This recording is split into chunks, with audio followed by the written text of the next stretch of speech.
So, Cool. hi, Thanks. David. Nice to Hi. speak to you. It's great to speak to you. It's So, we're good to going to be doing be this. talking about your feature film, Passing Through. So, I mean, we'll get to all the details about the screening and everything at the end, but this was Yeah, cool. just an opportunity for people to find out a little bit about you and the making of the film. So, where did this sort of idea of a fragmented family originate from? Oh, interesting. The story itself, I don't entirely know. I know how I put the story together, which is quite prosaic in a way. Um, it was a while ago. I was with Angela, who's in the film, was my partner at the time. We since broke up. We actually broke up before we shot the film, but we were still good friends. She and I were together, and she had a friend, a guy called Stephen, who was an actor, and she said, "Oh, why don't you write something for me and Stephen?" And it was more the thought of uh, the two of them as an acting pairing. And I had sort of said, "Oh, I've been thinking of making a film set in France." And I hadn't written a film at this point; I'd only ever written plays, and I put together the notion of it might be nice to do something in France with the notion of it might be nice to do something with those two. So really, that was kind of became like the petri dish of where the ideas kind of then grew like mold into. So yeah, so I just thought, well, they're a couple, they're two people. Let's say they're a couple. Let's put them in France. Let's say they just moved to France. Why not? And then what happens? Well, maybe he's got a son or something. So we add his son in, and his. I thought, oh, what if he's not seen his son in a while? And then, oh, well, maybe there was a divorce, and there's been some kind of messy stuff there. Oh, yeah, that's good. We'll add that in.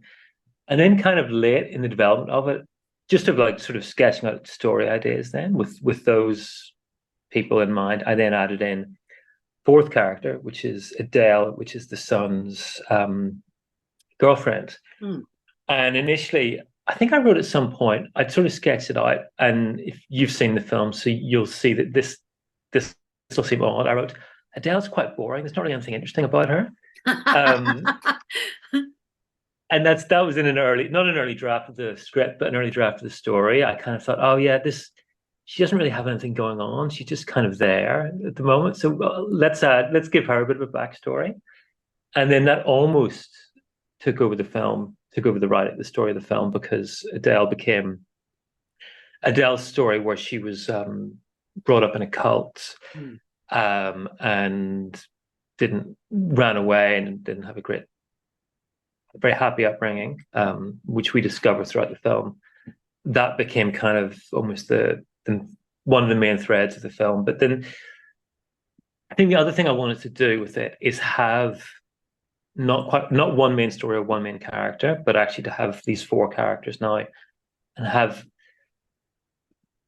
the story of the film really be their relationships, but be it's sort of the six potential relationships that four people can have. Hmm. There's four relationships that are kind of explored in the story. So there's the father son.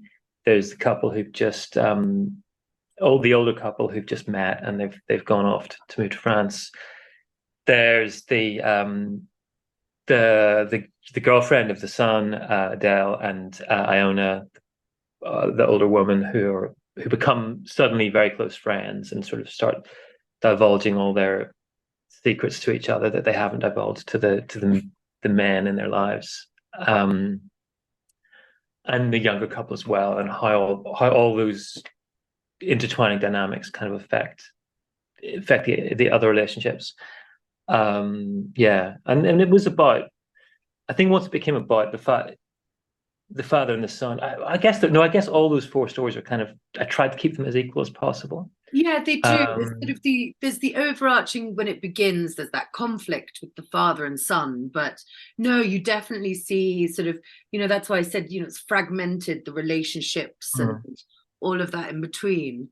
So this, your first film, which is commendable, mm. how did you find the writing coming from a theatre play background?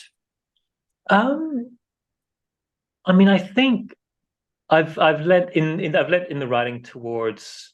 longer scenes and lots of dialogue. And I think the actors like that, and the actors kind of come to like going, oh right, it's really chunky. I think actually in the edit in the film, some of those bigger scenes inevitably got trimmed back, and I'm not sure if there's a learning experience in that for me of thinking, well, I could have trimmed them back in the script stage rather than in the edit, right? And I don't think that's so much about.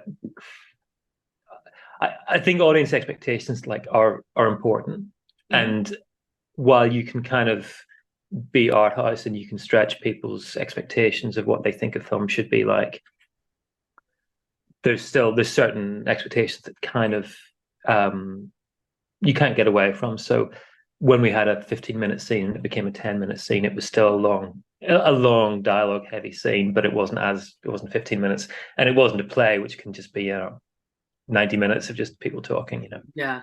I think I had to learn a lot of and sort of figure out for myself a lot of the kind of storytelling techniques that are available in film, ways of making time pass, ways of establishing a mood without saying anything. So I think in theater you sort of just default to finding words to express an idea, whereas in film you've more at your disposal. You've less of certain things. You've less of the audience's attention in a way because you're not in the room with them. So you have to keep feeding them with more visuals. Yeah, but it's a lot more to keep an audience engaged in a film.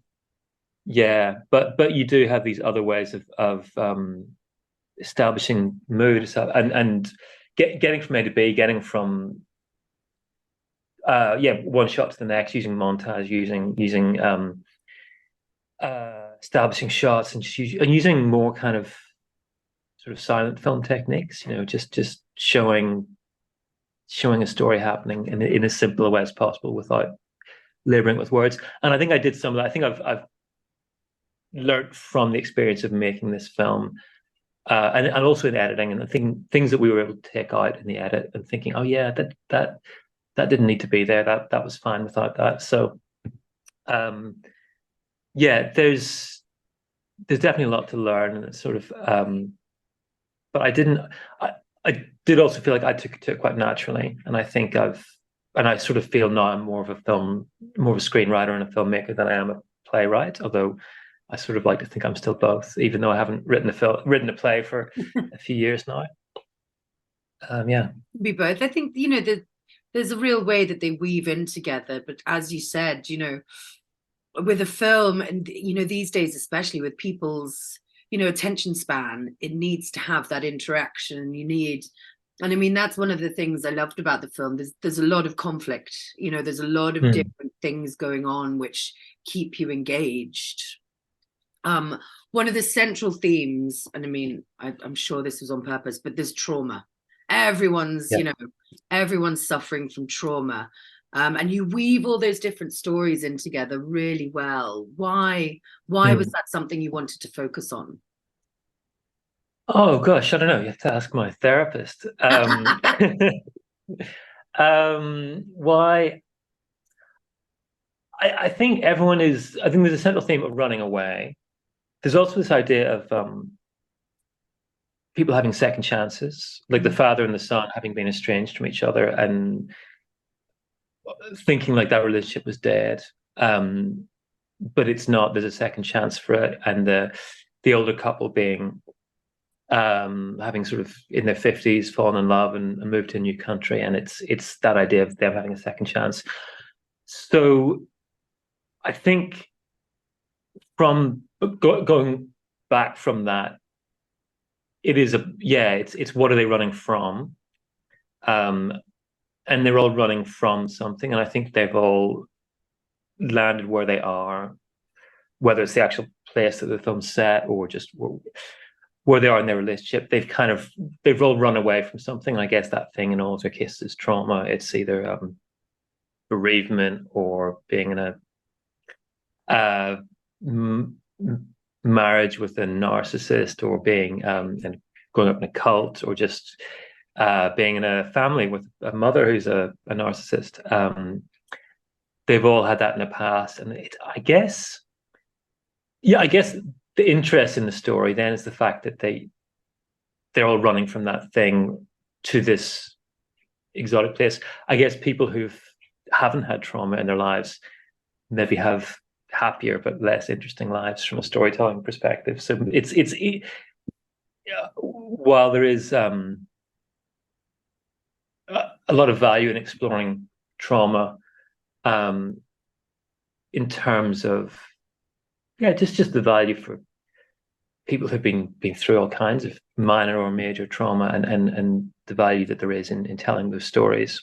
And there's that, but there's also just the value of a film and a story is that people who've had bad things happen to them, but who are looking for redemption or a second chance, have maybe a more inspiring story to tell. So I think, but yeah, you're right. Every one of them has something really bad that's happened to them, but the film is still kind of optimistic, I think, or I hope it's optimistic in even though not, without giving out any spoilers, not everything works out for everyone, but some things work out for some people. And, that's kind of the way I wanted to play it. I wanted to have some hope in amongst that trauma, Yeah, no, there definitely is. And, as you said, everyone has run away from something, but then they're also running towards something. And, towards forming new bonds and new lives and new relationships. And there's a real beauty and optimism in that. Thanks. Yeah. Thank you. You touched on it earlier, and this was something that I really loved in the film, that female relationship that develops between Iona and Adele, and they're able to sort of, find confidants in each other. How was that part worked on, and why was that a focus in the film? Oh, I mean, I guess so. I've kind of mapped it out. They're the two characters who've never met before. There's the older couple and the younger couple, and the father-son that links them. But they're the two that have never met before. And so they have this kind of, it's almost nuclear. It's this kind of like, they come together too quickly. And amidst like the chaos around them, or the chaos that kind of quickly develops around them, they sort of find solace in each other. But yeah, in a sort of cataclysmic way. So the question is how did that develop in me? Yeah, I think it was just so central to the film. Yeah, because really it's the breakdown between them kind of is the contagion that spreads. No, I think we're both trying not to give anything away, but yeah. No, yeah, but it's without saying exactly what happens. I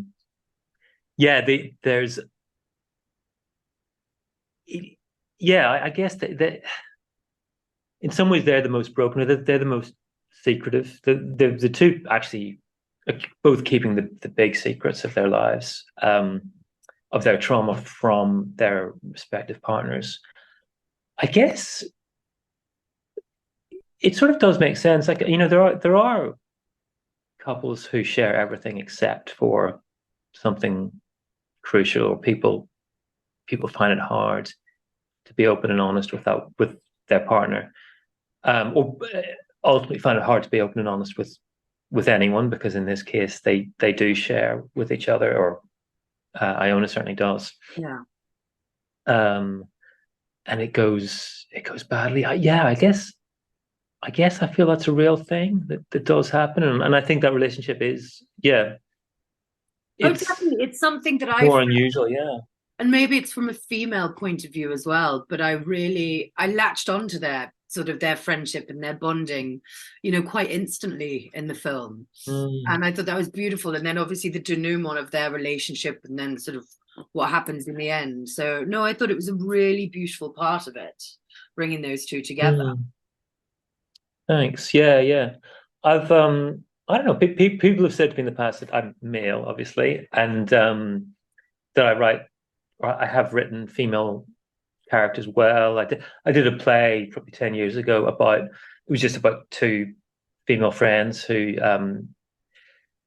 had been separated and had come back together and had a lot of baggage. And I've written about female friendships, and I think I've written some stuff about romantic relationships, but I've written about platonic friendship, and I've written about parent-child relationships a lot. I think there's, in a way, because in fiction and in drama, romantic relationships are very well explored. I think there's probably a lot more to. It was easier to find nuance in an intergenerational female friendship or a father-son relationship, because while there's been plenty written about those things, there's still, I don't know, it still feels fresher and maybe just more curious, because I think not that romantic relationships between couples, men, women, men, whatever, aren't interesting, but yeah, I do tend to sort of seek out other curious relationships that can be spontaneous and that can be and actually can happen. The film's set in this town in the south of France. They can happen in unusual places. When you're traveling with someone and you're in this, I don't know, you just find yourself in an unusual situation with someone that you wouldn't have otherwise met, but then you can form a bond quite suddenly and extremely because unusual circumstances can lead to those kind of things. So I guess, I find all that interesting. I think that's the key as well. The people whose paths might not have crossed, in normal situations. But then when they do, that intersection, is really interesting. Yeah. So as you said, the film, set in the south of France. And I mean, it's beautiful. It really is. And you've got this stunning sort of aesthetic and tone, which matches with the environment. And so as a first-time, filmmaker, how did you work on your color palette and your cinematography and everything that gives it that feel? Oh gosh, God, I wish I could remember the references. We had so my cinematographer, I hadn't met him. He was a good friend and a good professional contact of my producers, who are all based in America. And I had sort of numerous calls with Alex, the cinematographer, just sharing references and sharing. I've forgotten what they all are now.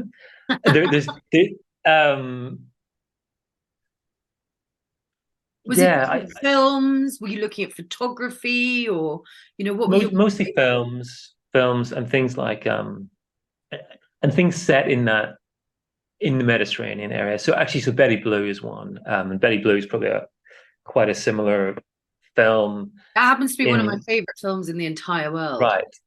Oh, good. Well, this is like a pawn shop Betty Blue. Slightly less traumatic as well. It's less traumatic. Yeah, it has more of an upswing. Betty Blue, there's no optimism in there. It just goes down. When you think it can't get worse, it does. Yeah. So I think a lot of films, we looked at that were set in the Mediterranean. Gosh, a film that came out recently. What's it called? I love it. Aftersun. Okay. Yeah. Obviously that's come out more recently, but I saw it and I thought, the sky in that film and the sea in that film are the exact color of the sky and the sea in our film. So, and that's the color grading process where, and that wasn't, again, no direct influence at all because it just came out. But I was watching it in the cinema thinking, they've found the exact same tones of blue that we went for. And really, that's just the great skill of Matt, who's our color grader, and Alex, who was the cinematographer, of just sort of finding that mood. But it's and also the music. The music was a big part of it for me. That was something. And it's confusing to some people because it's quite and everything. Yeah, the music to some people might sound quite Spanish, but we're actually in the southwest of France, and there's this big Spanish gypsy population in the town who feature in the film. So that was part of the atmosphere as well. But yeah, I'm pleased that it's all consistently sort of come together, and yeah, it's a really nice film. And it's, you know, the same with sort of After Sun. It's evocative of summer holidays, and you know, that beautiful kind of, that bright sun that you see in all these little towns, and I think that that comes through beautifully in Passing Through. Yeah, It yeah, gives you, yeah, that yeah, it's almost like a heady kind of relaxation feeling as well, which is yeah, beautiful. So how was it yeah, for you? I mean, obviously your first film. So you're out shooting in France. You've got a yeah. DOP, you've got an amazing cast. How did you find the whole process? Oh, I mean, it was tiring. It was stressful. We were doing it on a not at all a shoestring, but we were doing it with limit. I think most films get made with limited resources to some degree. It was, and yet everything sort of came together. We had only one proper French speaker on our. I speak French. I speak enough French to get by, and when I had to direct French members of the cast, I can do that. When they improvised, I didn't know what they were saying because they improvised very quickly. The there we had a guy Julien who was our runner who we actually upgraded his job to associate producer because he was doing so much for us that he would go out. We never actually we never paid for a single location. We just blagged it. We just went into restaurants, said, "Can we film here?" And we'll be really quick. We'll just film a scene and we'll take it over. And they said, "Yeah, it's great." And there was such because they wanted to celebrate the town and they wanted to get tourists, and it's all felt like a positive thing. People were really happy to help, and yeah, we had Julien going in, charming people, and even when things went wrong, we just somehow kind of believed that we could find a way to fix it. It never rained. The only days it rained the whole time we were there were the days when we were filming indoors. And we Amazing. just thought, what have we done? We've prayed to the right gods for this because it could have. We had all the contingency plans, but everything went right. Yeah. How long were you filming Yeah. for? Just over 3 weeks. I think like 19 filming days actually. So just yeah. Very a lot to do. And in the original for the director's cut was 2 hours 25. So we actually did film a lot in 19 days. I say that at the time I didn't know that was a lot. At the time I thought, well, that's the time we've got, so we're going to do it. We had a schedule, we stuck to it. Which is but yeah, that is a lot. Sorry? That's unusual. People put all these schedules and you can have the best intention in the world, but then, like you said, some things go wrong. But you guys, yeah, you were blessed by the weather gods. Yeah, absolutely. And yeah, and by actors who just kind of got down to it and did it. We did there's a big final scene, which is was about 15. It's a 15-minute unbroken scene, and we shot that I think on day 2, and Mark and Angela we'd done some rehearsals, but I don't think they worked together on day 1, so this was like their first day of really filming together properly, and we were in this orchard and we just shot this big long scene. And yeah, it was like a baptism of fire for them coming into the film because they knew their lines. There were no one needed to prompt them. They just kind of did a really great job on that. Yeah, so it was almost the pressure of doing that day, for example, when I almost think we shot something else on that day. We might have shot another scene. We had the pressure of going into these just big filming scenarios just kind of made it happen. There's a scene on a boat which we shot in different ways. We shot it attached to a riverbank so we could get in close. Then we shot it out at sea.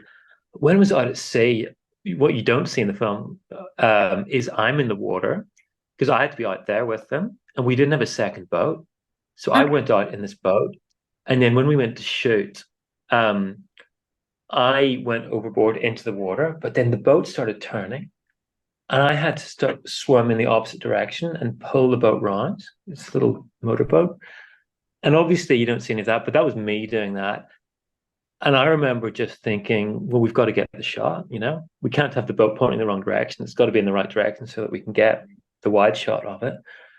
And it wasn't until that evening when I started shaking, and I turned to someone and said, why am I shaking? And they said, you've been in the water all day, yanking a boat around. And I thought, oh yeah, at the time, I was just thinking we've got to get the shot, as you do when you're filming. It only occurred to me later that evening that I had, you know, done something quite extreme by just spending a whole day and well, several hours manhandling a boat. But it's funny how, yeah, again, that pressure of we all felt we've got to do it, so we've got to make it happen. And different for the actors, but the actors did such a great job, I feel, because yeah, we just sort of threw them into it, and there was real excitement. There was a real even with the crew, a lot of the crew came over from America. And there was just a real sense of where it's not just a day at the office. It's an adventure. Yeah. And it certainly was for me. It was a huge adventure for me. But I think everyone on the team felt on some level like this is an exciting adventure, and it's not just yeah, not run of the mill. So I think that spurs people on and gets the best from people. Yeah. No, absolutely. And I mean that all comes through. I think you can tell when there are productions, you know, when everyone is kind of in there together, and there's that collaboration, and that, you know, that comes through on the screen, which is really beautiful. Yeah. But then how did you come to be working with PY Films and that American crew? Oh, yeah. So I was on holiday in New York in, I think it's 2016. Anyways, it was I was just away for a week's holiday. And I was working on the script. I think about 70 pages in to the script of Passing Through, which was probably about 120 when it's finished. My girlfriend, who's Angela, who's in the film, she was away getting a massage. I was I had an article, so I was sitting in a bar. Another guy, Patrick, who's one of the producers, he was sitting in the bar because his girlfriend at the time was getting a costume fitting for a fashion show. And we were just these two guys sitting alone in a bar in the middle of the day in Lower Manhattan. And we started chatting. And he worked in film production and was looking for projects to explore, make a feature maybe. And I said, "Oh, that's a coincidence. I'm midway through writing a feature." And so our kind of the hour was up, and we finished our drinks and said, "Oh, I'll keep in touch." And I could very easily have not kept in touch with that random person I met in the bar in New York. But yeah, we did, and I guess a couple months later, I finished the script, sent it to him, and he said, "Yeah, this is something I want to do." And he had his friend and business partner Jahida, who they both worked at the same production company, and yeah, they set up PY Films, which is Patrick and Jahida, their initials. And yeah, they put it together, and there's no way I could have done it without them. I mean, I could have spent a long time learning all the things that they knew for years and years, but I just had this kind of almost magical leg up because they were, again, everything was kind of right. They knew they wanted to make a feature. They'd been working in film production for like 10 years, doing, you know, things that people do in film production, and they just wanted a big creative project. So again, it was just right. I came along with this script. They were extremely tolerant of me not knowing what I was doing or not knowing how a film is made. Yeah. and they just said, well, this is how it works, and this is how it works, and you're going to have to figure this out, and you're going to have to figure this out. Um, and I mean, Alex, the cinematographer, was too. He was very tolerant again of me saying, I've not really worked with a proper cinematographer before. If I give you instructions that are kind of vague, you'll be. He said, yeah, no problem, no problem. I can interpret. I can understand. Be as specific or as vague as you like, because I can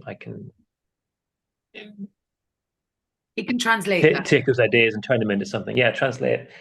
But yeah, Pat and Jahairo they just sort of like the story, and I think again they like the adventure of it. You know, and I think yeah, hopefully that energy and that sense of adventure is somewhere is there in the film, you know. Yeah. No, it's beautiful. I mean, it's serendipitous, isn't it? It's a small world Yeah. sometimes. Yeah, and of course I could have, you know, spent another year or whatever, or 2 years going around London trying to get someone to make the film, but you know, just happened to bump into the right person when the film wasn't. Well, I hadn't even finished the script, and I remember thinking, writing the script, I don't know if anyone's ever going to make this film, because I didn't know how There's a lot of people who've made loads of short films and they're trying to get their feature made. They know exactly how it works, and they've got a whole, you know, list of people that they're pushing it to. I didn't know any of that. I didn't know where to begin, and I just kind of met someone in a bar and you know, said yes. Yeah. There we go. And so you've had a decent festival run so far, and this is all So far, leading yeah. to your London premiere, which is going to be Yes. 18th of November, Yes. Exactly. In Charlotte Street. Charlotte Street Hotel. Yeah, so that'll be hosted by us, Brighton Rocks. Indeed. Yeah. Yeah. Thank you so much. Yeah. No, You're more than welcome. it, Well, look, this has been a pleasure, David. it's been a pleasure. So Yeah. it's Thank been you. a bit more of an insight into your film, and yeah, come and watch it. Please do, yes, to everyone out there watching this. Yeah, come along on Saturday night, the 18th of Saturday night, November, 6 p.m. and yeah, come. We'll do a Q&A there as well. And there'll be, I think our cinematographer is coming in from America, and there might be some cast there Beautiful. as well. So I don't know, don't know everyone's schedule. I can't promise he'll turn up, but hopefully some of the cast will be there, and some of the crew as well. So yeah, that'll be really nice. It'll be a good night. It will.